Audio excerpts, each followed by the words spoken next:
Good evening, everyone, and welcome to day 502 in our continuing updates, coverage, support, care, and love for the Ukrainian people, Ukrainian nation, and unbelievable we're here. Today's update on Monday, July 10th, huge update. And for this update, of course, I've got Zhenya in here tonight coming from Ukraine, but we're going to talk about the big news of the weekend, the Azovstal heroes being brought home from Turkey with President Zelensky. Additionally, we're going to be talking about Turkey again, NATO, give you some map and technical updates, and additionally tell you about a place where we have dropped aid, Kharkiv being hit just a little while ago. And I can also tell you tonight, Mykolaiv being hit tonight just a couple of hours ago.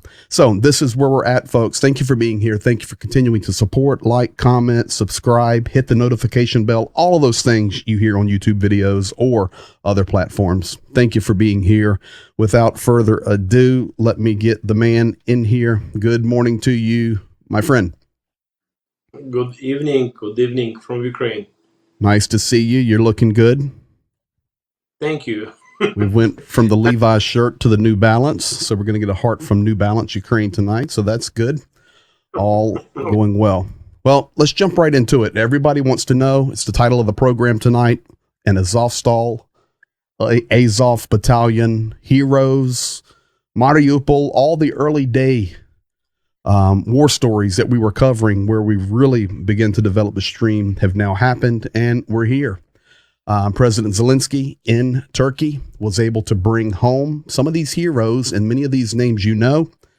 I've got Prokopenko there, who was commander. We've got Palomar on the right, who was daily releasing videos. He had the long beard, was looking all in a very difficult situation, which he was. And then in the middle, Volensky, call sign, his name was Volin, who I've actually had the opportunity to talk to him when he was under siege in Mariupol. And yes, I've been talking to him again now that he's out. I'm going to do my best to get him on here with us one night, if it would be possible. I mean, the world knows his face, so it doesn't matter about blurring him out. He's a target and Russia hates him. So we'll see. We'll work on it. But these guys have been returned. Of course, that's created a firestorm in Russia. They're screaming mad about what Erdogan's doing. Erdogan broke the agreement. Zelensky broke the agreement. And there was an exchange of soldiers, whatever. How does it make you feel to have these guys back? And what do you think about it there? It was a good gift for Ukraine on the day 500 of the war. Mm-hmm. And it was more than just symbolical. It was exciting to hear in Ukraine. People were so happy. And I believe different battalions and brigades of Azov as well, they were crazy happy. And all Ukrainian people outside of Ukraine and people who stands for Ukraine were happy. And Russians, not happy. Well, if you're in a war, one side's going to be happy and one side is not going to be happy. Speaking of that being not happy, Peskov, the spokesman for the Kremlin, was interviewed. I'm going to show his picture here. He was talking on the radio. There's no video to this. He was interviewed for an audio portion. I've got it voiced over, and you will hear his response right now to what Zhenya's talking about. Some are happy. Some aren't happy. Here's Peskov. The return of the Azov leaders from Turkey to Ukraine is a direct violation of the terms of our existing agreements. And in this case, both the Ukrainian side and Turkish side violated these terms.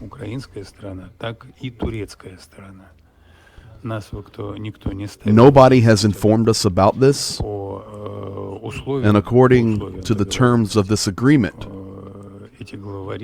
these ringleaders, these individuals, were supposed to stay on the territory of the Republic of Turkey until the conflict was over.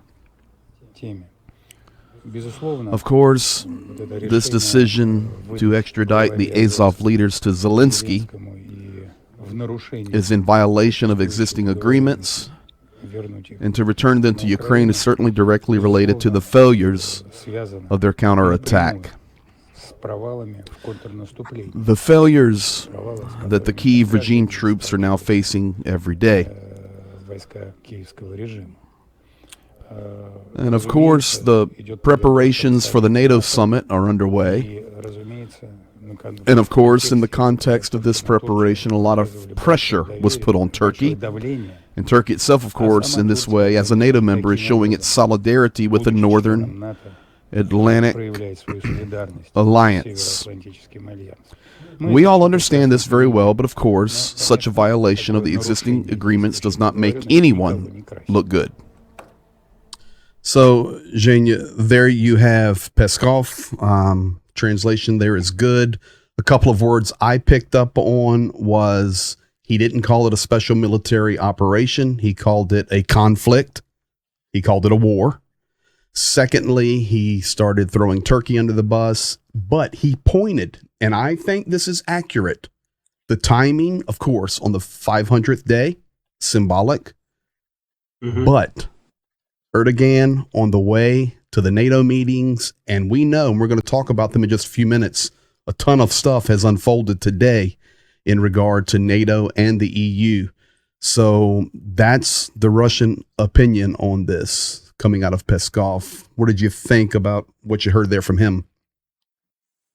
I think it's this news will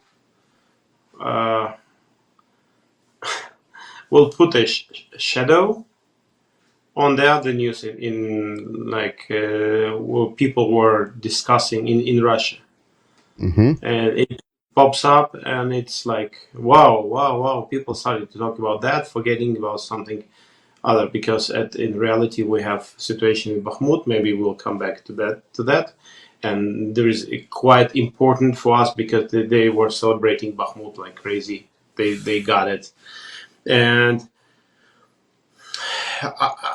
I'm not much comment yet. I don't want to be in a hurry. No, it's early. We're really early on this. It's just unfolding.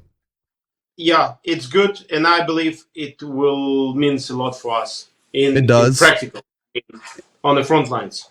And I think for people to know and understand, this is how the Soviet mentality works. When they have things happening in their nation or on the front of the war that may not be going well for them, they'll use other stories to deflect from it. Now, I'll cut to this one now. Here's Mardan, who has his radio and television show every day, and they film him in the U.S. It's kind of like when Glenn Beck was on TV or other guys sitting in the studio. Rush Limbaugh, that's who I wanted to think about. Sitting in the studio, they film him talking, and he's doing a radio and TV show at the same time. This is Mardan.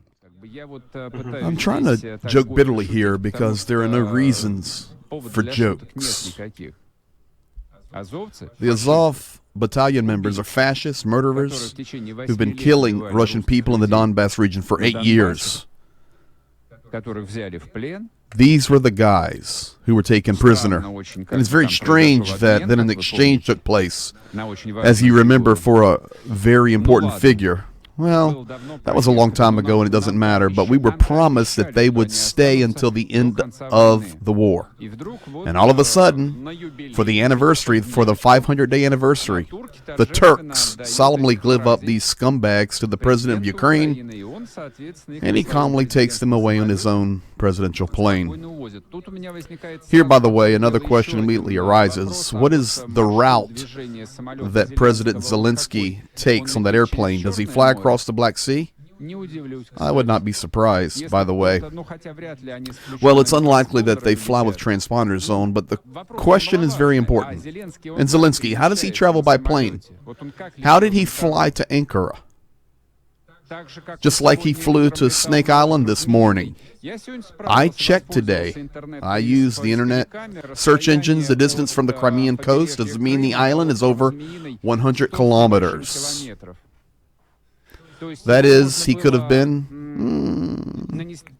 well, a missile strike could have been carried out against him with a huge number of weapons that are at the disposal of the Russian armed forces. There was no strike. There was no strike. Why? I have no idea. Don't ask me. By the way, one subscriber wrote to me today that if there was a plan to use tactical nuclear weapons, today was the most beautiful opportunity. That is, it was possible to hit the island with tactical nuclear weapon, the Snake Island. And this is just a rock in the sea. Their way, no civilians are there. Just one, Zelensky, to feel sorry about, and civilians would not die. So there you have it. That's Maradan talking. He actually raised some good, not good points, but Zelensky did fly to Ankara. He flew him home. He stopped at Snake Island to sign the wall. It's just interesting. But that's the rhetoric. You know, at the beginning of it, he's calling them Nazi fascists who murdered Russians in the Donbass since 2014, which we know is all lies, 100% lies. And the question is, do you think people really believe that stuff over there? I believe that there is a fact, and we can track it back with the history. As more Russians lying, it's crazy, but some people believe it. They do. And they all the time they're calling fascist, and the world needs to be reminded, like all the time, that the Azov guys were on their own land. They never crossed the border of Russia. They never were touching. They didn't kill them in the Russians' homes. They killed them. They were trying to kill them in a Ukrainian factory. They were protecting people of Mariupol, and civilians were with them in the same place. They were the long time. They were helping people, and all the time Russia calls them, the Russian propaganda calls them the fascists and so on. So I think we're here to tell the truth. They're not. They're the furthest thing from that. They're heroes. Let's move to this one. So we're happy, but the story's very deep in regard to this, and we'll get to more of that in just a moment. Here we go again. This is an image here. We've got Putler on the right. We've got Prigozhin on the left. Information has come out today that Prigozhin did meet with Putin.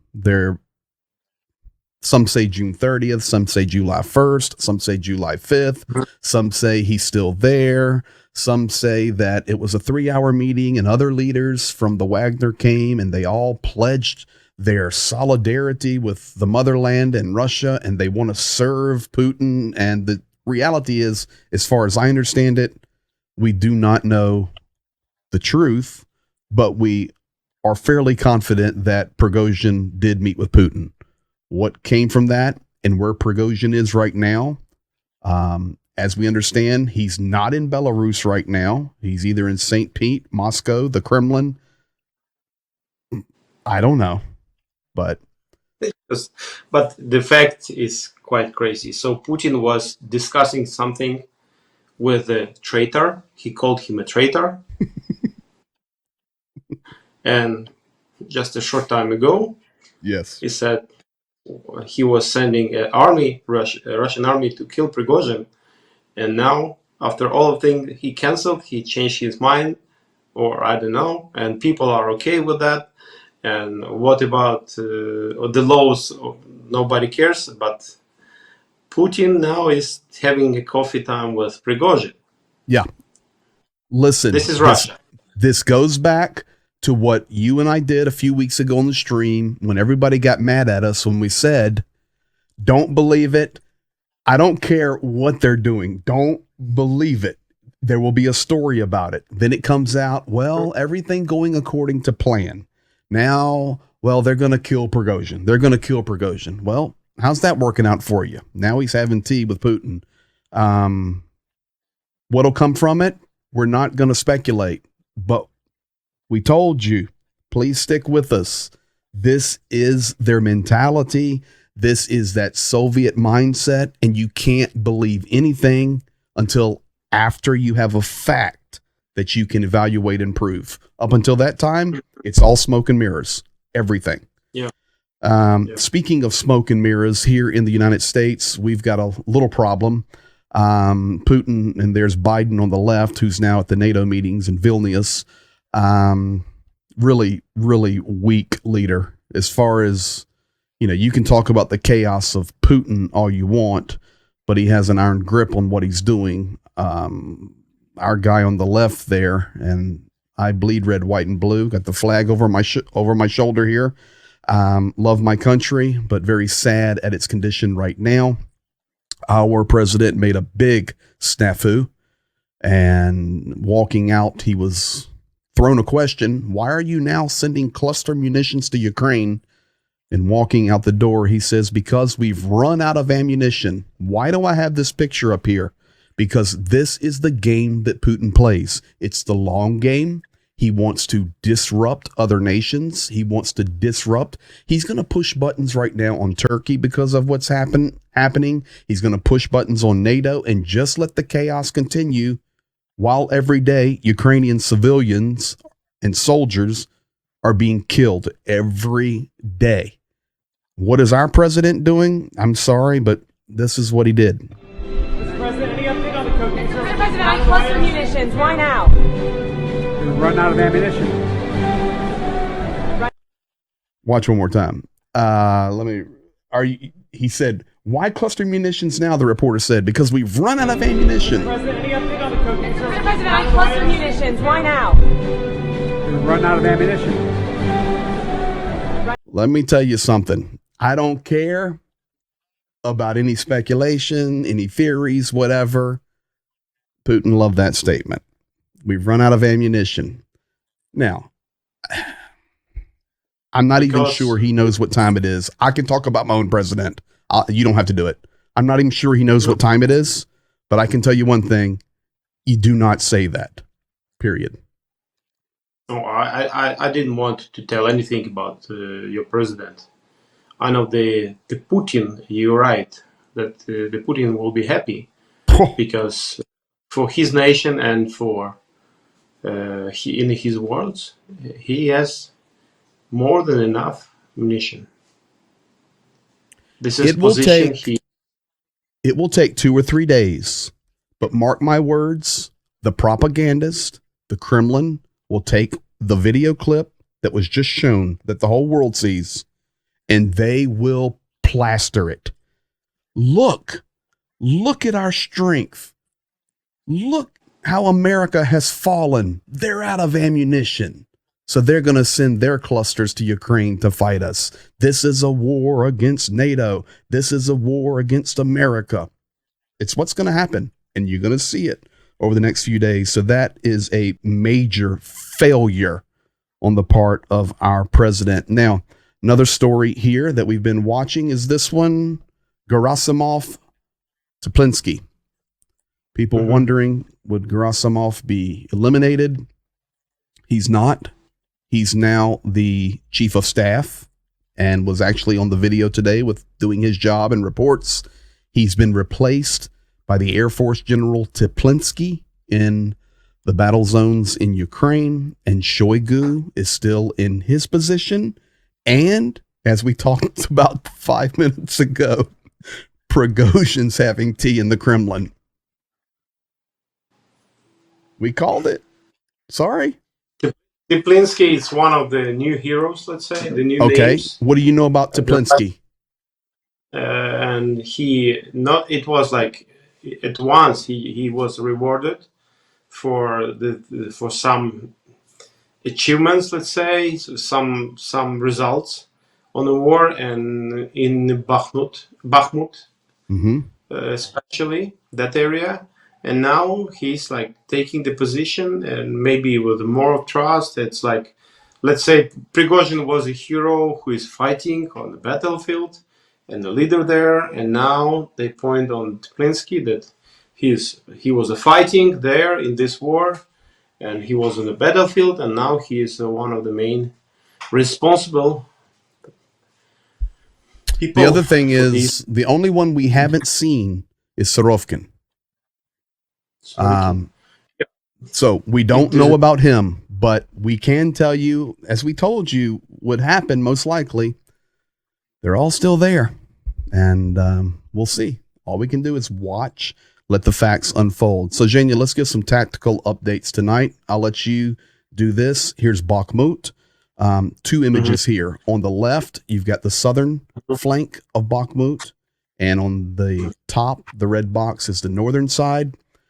On the right image, it's kind of the heat map of where shells are hitting, all of that jazz. So green, yellow, red. You can understand all of that, guys. But as we understand, Ukraine is holding the high ground above Bakhmut there, controlling the access, the fire points, and really locking down the Russian military and army there in Bakhmut. Some have come out and say that they have them surrounded in certain areas. I don't believe that, but I do believe they've locked them down really good and are in a stronger position now. Is that what you're hearing? Yeah, it's confirmed from different sources that our guys are holding and they having on the full control the highlands there. Mm-hmm. This is why all channels, the ways of supplying, and they have control. They're cutting it as much they can, but it's not yet finished. We're moving. Our guys are moving there, and our friends are moving there, taking the new positions. So we'll stay with guys all the way. Absolutely. So positive news out of Bakhmut tonight. Sumy, big alerts came across earlier. This is in northern Ukraine. If you guys are wondering, maybe you're here tonight and you do not know where Sumy is. Here's Kyiv right here in the center of the nation, and you go basically a little bit north and east, and Sumy's up here on the border of Russia, kind of adjacent to Kursk, and of course Belgorod here, and then Kharkiv. So this line right here on the border around Sumy is what we're referring to now. Earlier in the day today, it came out that there was an evacuation of a 5-kilometer stretch that is highlighted there due to intense shelling and also the work of snipers that were being trained there on the borders. Ukraine concerned that its civilians could be sniped, could be shot across the border for practice. Sorry, but that's what they called it. So they had put basically a mandate out to evacuate. Ukrainian defenses came back later and says, okay, no, we're not mandating and forcing the evacuation, but we're highly suggesting it. We're not going to come in and forcibly take people from their homes, but we suggest on this line here that people move back from the border. So, I appreciate that because it was out earlier today. Oh, you're out. We're coming to get you. But now that has settled down a bit. We work in that Sumy region helping people, yes? Yeah. And we have friends, the 2 units there. Mm-hmm. And we're helping them. We were having a contact. And I think it's much, it's just needed. It's really, it should be like that because to protect civilians. Agreed. And make the control of the border more like transparent. Yes. Because where people are there, civilians, our guys will never risk the life of our civilians, Ukrainians, and using the weapon there. Which is opposite of the narrative that the Kremlin tries to sell to the world. Is our medic friend there in the Sumy area? Yeah. She's okay, there so let me just tell you folks how connected we are to Ukraine. Personal story here. Years ago, I had my entire family in Ukraine with me, and my son became ill, and he was just an infant baby. And this lady came who was a nurse and a medic and came and took care of my son. That's 14 years ago, because he's 15 now. Actually, maybe 15. He was just months old. She took care of my son in Ukraine. Now, 15 years later, she's fighting the war. Who do you think we're taking care of? Tourniquets, medical supplies, taking care of her. So this is family for us, folks. This is why day 502 and we're still here. We're not here to make money. We don't make money. We're here to give and to help and support and tell the truth and translate stuff that you can't understand, because we have personal connections here, and we will continue do Paramoga until victory. So that's Sumy, Melitopol. Melitopol, just for you guys to see, it's in the occupied area in the south, down here, right in the middle of the occupied. It's basically called the gateway to Crimea, the main road that comes from Zaporizhia down through Melitopol and comes into Crimea. The other way to Crimea is from Mykolaiv through Kherson, major road that comes down to Crimea. That's the two main ways by road. Melitopol right now is experiencing mining, electrical networks being set up to have problems, explosives in the water mains, poisoning the water for people to drink. You say, well, who would do this? Well, the invader is doing it. Well, how do you know this? Well, because the mayor of the city, who's not there now, but all of his people that are trapped there communicate with him, are telling him what's happening. So that's Ivan Fedorov. So that's the story there in Melitopol. Zaporozhye nuclear power plant graphic released today. This is the schematic.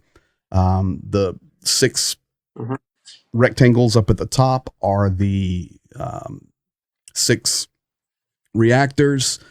I've got a red and I've got blue. Red is circling all the places, and there's a line in red.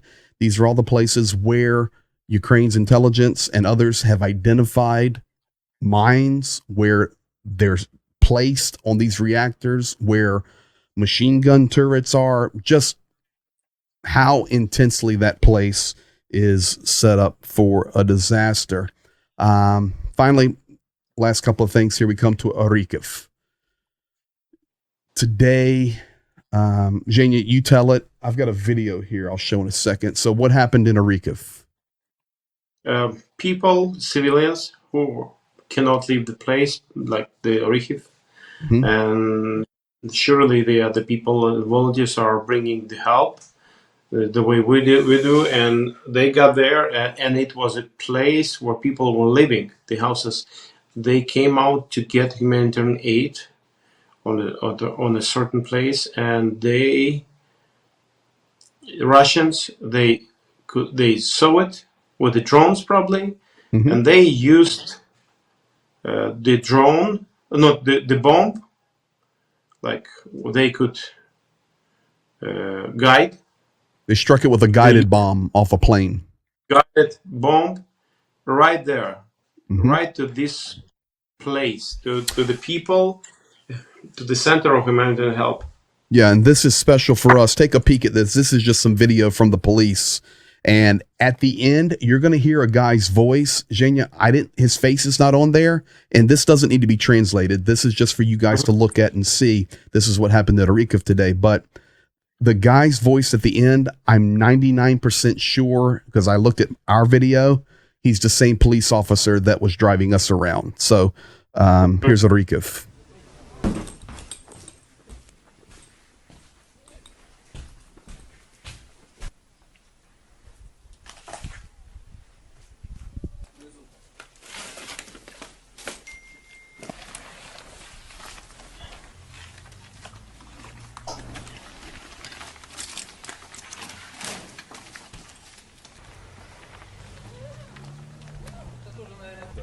А, 2 сюди прилетіли?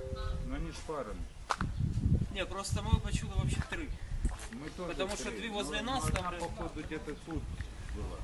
2 возле нас лягло, і одна якось так долетіла. Це ж одна ми почули, наверное, що сюди. So that's Orikov. That's exactly what it looks like. We're very connected there. That's where we were all over every street of that city with the police there in an armored vehicle. In fact, here I am standing. This was when we were in Orikov by the heart sign in the center. We know this place extremely well, and it's sad. Those people killed today doing exactly what we do. Just shows the danger of it. And, Zhenya, this is where I'll give you props, because when I'm there with you running, my job is to, we're shooting video. I'm talking to people. I'm speaking Russian, but they don't care because they're happy I'm an American there and able to speak to them at all. I'm making relationships, and you're always working the coordination with mayors and military people. I don't have to do that. You're dealing with the government. I'm just out there running with you on the human side of it. And, you always working with our military and mayors, always make sure to the best of our ability that our drop is at the safest time possible, safest place possible. In fact, we've had drops where we're supposed to give them to people, and it's either the mayor or the military says, you know what, just drop it here. The people need to stay home. Too dangerous right now to bring them here. So we've experienced all of that. But Harkiv there, if you guys are wondering where it's at, this is Zaporizhia right here. This is the nuclear power plant here, and Harkiv is right here. It's right there. Fortunately, you see Ukraine making a push down here. So that's good. But this is where Harkiv is we're talking about. So thank you, bud, for keeping us safe the best you can. This is the place, if you remember, when we shared our tourniquets, we changed it. Yeah. Chinese faking ones. This is the place where we left. So all the people who people ask us sometimes, how do you have access to all these places and get it? Well, we were approved and we've got to redo it. There's new protocols now, but we have all of these official armed forces cards, but we've got to redo them when I go back and get Zhenya squared away. But that's not the only reason. We came into that city, and there was actually some journalists in Zaporizhia that were there from Indonesia or somewhere. And they went to Harkiv, and they couldn't even get into the city, and they had Ukrainian guides and everything. And we said, well, we got in, no problem. How do we get in? Well, when you come to the checkpoint in the city, right on the border of the city, and the soldiers from Ukraine are standing there, and they've got Chinese tourniquets, and we take them out of their pockets and throw them in the trash and give them real, genuine Cat 7 tourniquets that you guys on this stream purchased, our church purchased. Let me tell you something. Doors open quick because they know you're there not to get a story. You're there because you care. And it's we asking all the time. It's not the first. Hey guys, take us there. No. Hey guys, so what are you doing? What is your need? How we can help you? We have something we can? Maybe you need that or this, and they say, oh wow, let us call the commander. And they called, and then we asking, and I said, hey, this is, and we checking it, and because it's not about like just to get through. It's about to care.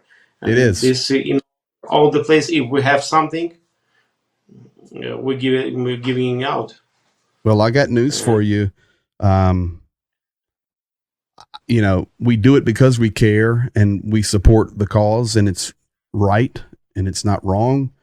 But I'll tell you one thing, where we've got friends all along these front lines, they're friends forever, for life. And I would fight for them, and I know they would fight for us. So it's good. So it bugs you a little bit when you have personal connection to cities and things like this happen. And we're experiencing plenty of that. So let's go to this one as we close out tonight. The NATO meetings will officially happen tomorrow. And if something special unfolds, we'll be here for a special update tomorrow night. If not, we'll be back Wednesday. But Dmitry Kuleba, Foreign Minister of Ukraine, tweeting this: following intensive talks, NATO allies have reached consensus on removing MAP, which is the action plan, a member action plan from Ukraine's path to membership. I welcome this long-awaited decision that shortens our path to NATO. Best moment to offer clarity on the invitation to Ukraine to become a member. So we're thankful for that, and things are happening. Additionally, there was an article released on the same day today in Bild, big German production, NATO Krimi Ukraine, Insider Schultz Biden Martin.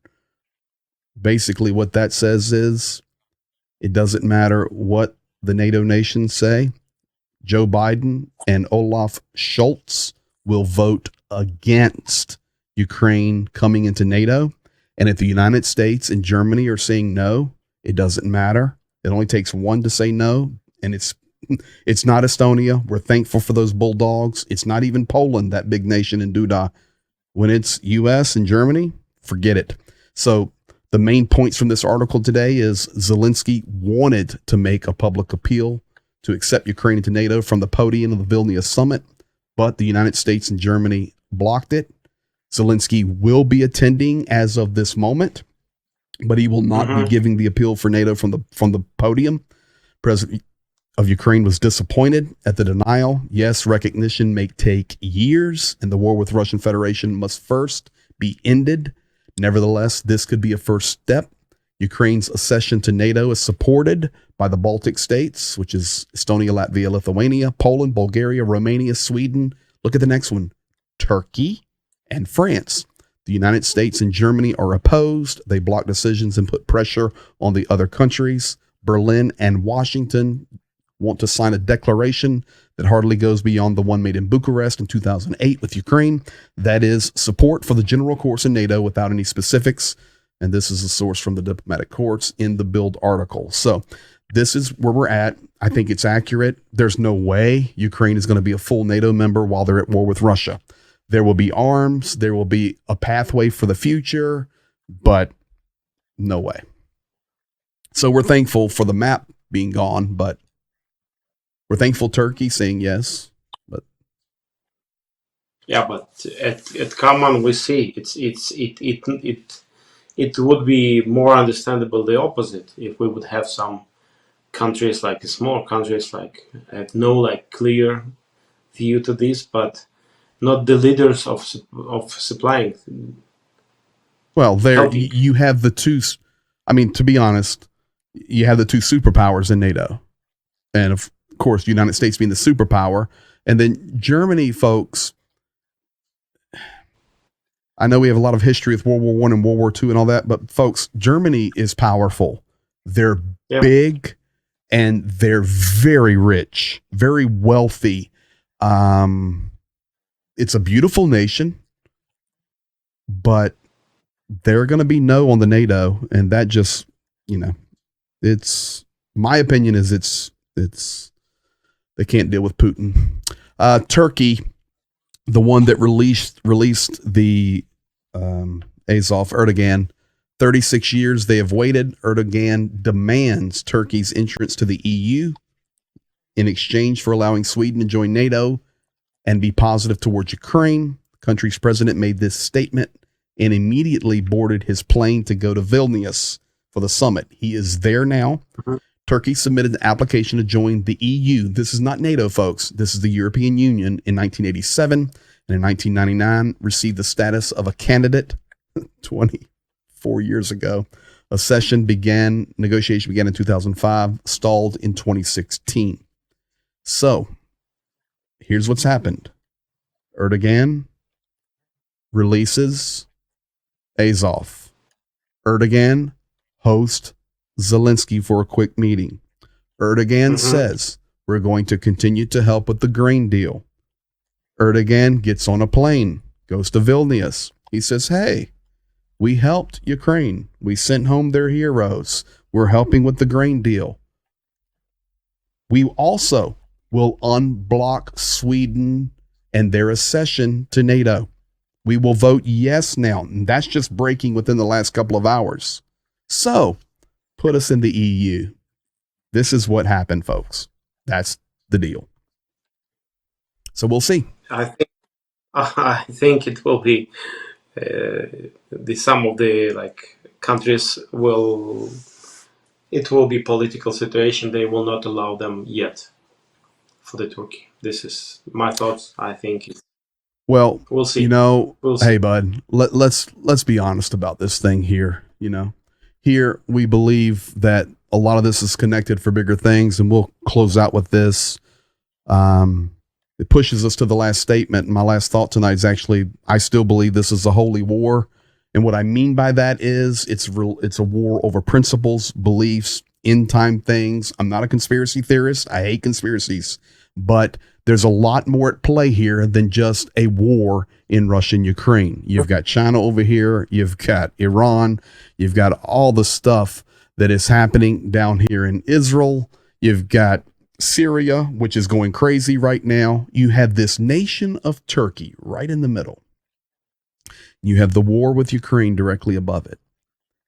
And now you have Turkey potentially coming into the EU. I mean, you're talking about a wall right here.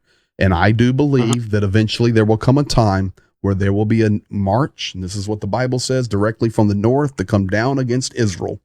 And we can see with all these alliances being made, these friendships that are coming, this war in Ukraine, there's more to this than we understand. With that said, I continue to stand by.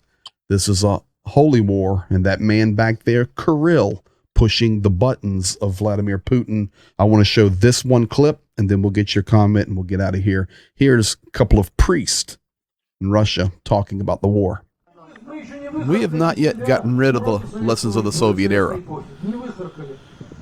We will still have to eradicate the evil part of that era in our future. And the good part of it we have to keep, because there is no such thing as an era in history when everything is bad. But we have not yet gotten rid of all of the problems. Ukraine is a Soviet Union fodder. It was given territory that it never had. It was given industry, science. It's the most beloved child of the Red Project. And we now are at war with the Red contagion from the outside, because the yellow-blue contagion is a red contagion just repainted. It's the same disease on the inside. We have to kick out all these sorrows of our Soviet history. We must smash the scum on the other side of the world. It's rare for anyone to rot like we do in times of peace. In times of peace, it is a curse, especially for a man like ours. There you have it. Hey, we share the truth. Not surprising. No, And not surprising. He refers regularly to Soviet time, Soviet times. There were like that. This territory that because of the Soviet Union, Ukraine is because of that. They're twisting the history. Mm-hmm. According to him, you didn't even have Ukraine. It was just given to you with all the science and all the everything. Yeah, they telling it they created the Ukraine. There were no Ukrainians, no Ukraine, no Ukrainian history, nothing, and everything Ukraine, all the history we had on Ukrainian land, it was Russian history.